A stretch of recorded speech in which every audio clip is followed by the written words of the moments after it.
तो आज की स्पेशल डिश कलेजी रेसिपी आज आपके साथ शेयर करेंगे। कलेजी रेसिपी जो कि कम टाइम में बनने वाली रेसिपी। तो अक्सर क्या होता है कि कलेजी जब भी हम बनाएं तो कलेजी सख्त रह जाती है। तो आज की रेसिपी में कुछ टिप्स हैं जो आपके साथ शेयर करेंगे। कलेजी बिल्कुल हमारी मक्खन की तरह ना बनेगी। चलिए जी वीडियो स्टार्ट कर लेते हैं। बिस्मिल्लाहिर्रहमानिर्रहीम, अस्सलाम वालेकुम। तो सबसे पहले हमने हाफ़ कप दही ले लेना है। दही में हमने हाफ़ टेबल स्पून लाल मिर्च और हाफ़ टेबल स्पून इसमें हमने हल्दी ऐड कर लेनी है। तो 1 टेबल स्पून इसमें हमने धनिया शामिल करना है, खुश्क धनिया, और 1 टेबल स्पून इसमें हम ज़ीरा शामिल कर लेंगे। ये सारी चीज़ें हम अच्छे से मिक्स कर लेंगे। और दही को हमने पहले फेंट लिया, तो अब हम सारी चीज़ भी अच्छे से मिक्स करेंगे। दही में स्पाइसेस अच्छे से मिक्स हो चुके हैं। अब हम इसे कर लेंगे साइड पे और कलेजी के लिए हम मसाला तैयार कर लेते हैं। तो सबसे पहले हमने हाफ़ कप ऑयल ले लेना है और हाफ़ कप ऑयल में हमने साबुत गरम मसाले ऐड कर लेने हैं। गरम मसाले ऐड करने के बाद हम इसे 2 मिनट के लिए फ्राई कर लेंगे। जब ये अच्छे से फ्राई हो जाए तो इसमें हमने प्याज ऐड कर लेने हैं। 2 मीडियम साइज़ के प्याज जिसका हमने पेस्ट बना लिया, पेस्ट हमने इसमें शामिल कर लेना है। पेस्ट हम थोड़ी देर फ्राई करेंगे, प्याज में से कच्चापन दूर करेंगे।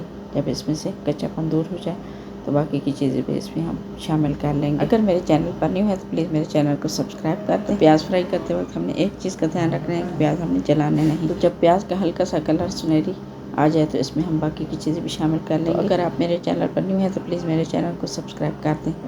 तो आप देख सकते हैं प्याज का कलर चेंज होना शुरू हो चुका है। प्याज का कलर लाइट ब्राउन हो चुका है। अब हम इसमें कर लेंगे शामिल कलेजी। तो कलेजी को वॉश करने से पहले हमने इसे 15 मिनट के लिए सिरका लगा के रखा। तो सिरका लगाने से क्या हुआ, कलेजी के ऊपर जो हल्की सी लेयर होती है, हल्की सी छिली होती है, इसे रिमूव करना था। तो इसलिए हमने इसे आसानी से रिमूव कर लिया। 15 मिनट हमने सिरका लगाया, इसलिए कलेजी बिल्कुल कम टाइम में कलेजी बिल्कुल मक्खन की तरह रेडी हो जाती है। तो ये हमारे पास दोनों चीज़ें हैं, कलेजी और तिल्ली। हम इसे अच्छे से फ्राई कर लेंगे। तब तक हम फ्राई करेंगे जब तक इसमें से ऑयल अलग नहीं होता। तो आप देख सकते हैं कलेजी और तिल्ली ये दोनों चीज़ें अच्छे से फ्राई हो चुकी हैं। तो अब हम इसमें सब्ज़ मिर्च और लहसुन अदरक का पेस्ट शामिल करेंगे और इसे भी तकरीबन 2 से 3 मिनट के लिए अच्छे से भून लेंगे। इसका कच्चापन दूर करेंगे। तो तकरीबन 2 से 3 मिनट गुजर चुके हैं। लहसुन हमारा अच्छे से भुन चुका है। तो अब हम इसमें स्पाइसेस ऐड कर लेंगे। स्पाइसेस पहले हमने दही में अच्छे से मिक्स करके साइड पे रख दिए थे। तो अब हम इसमें स्पाइसेस ऐड कर लेंगे। स्पाइसेस ऐड करने के बाद हम इसे तकरीबन 2 से 3 मिनट फ्राई। तो स्पाइसेस भी अच्छे से फ्राई हो चुके हैं। अब हम कलेजी चेक कर लेते हैं कितनी हमारी गल चुकी है। तो कलेजी अभी सख्त है। अब हम इसे दम वाली आंच पे कुकर पे कवर लगा के छोड़ देंगे। तो तकरीबन 5 से 7 मिनट के लिए हमने इसे कवर लगा के छोड़ देना है।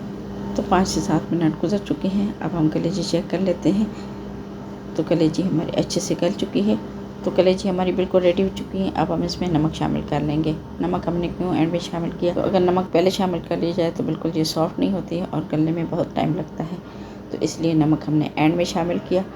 तो अब हम इसमें 1 टेबल स्पून गरम मसाला भी शामिल कर लेंगे। ये छोटी सी टिप्स है जो आपके साथ शेयर करनी थी। तो अगर मेरी वीडियो पसंद आए तो मेरी वीडियो को लाइक एंड शेयर करना मत भूलें।